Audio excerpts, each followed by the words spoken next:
Hi there, my name is Anca from Tree-Fan and I was leading the production team. And I want to start by giving a big shout out to my amazing team because none of this would have come together without them. We had Peter and Michelle working hard on the VCS platform customization. Michelle built it from scratch and Peter was on the back end hard coding all of the changes that Michelle was asking for, which was no small lift.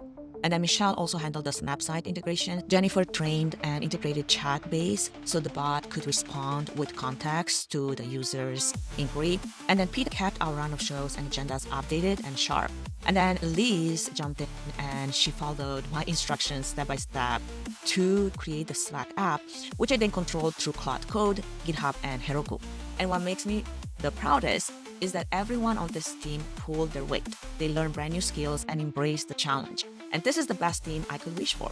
On my side, I was working on producing this live stream, building all the links, creating the graphics. And then most of my time really was spent on the AI production assistant itself, because when I first imagined this bot, my goal was quite a bit ambitious, I won't lie.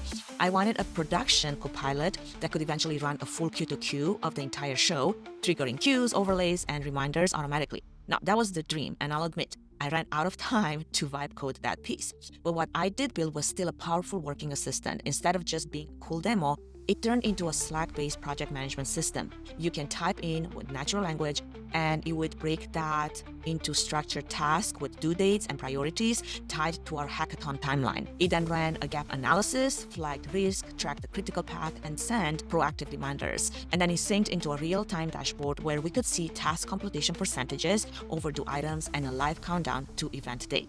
Now, the process wasn't smooth. I fought through multiple rebuilds, NPM errors, Slack webhook issues, and even ngrok headaches. At one point, the bot flagged my own laptop with a 99% REM alert, which was both terrifying and oddly satisfying, proof that it was actually working.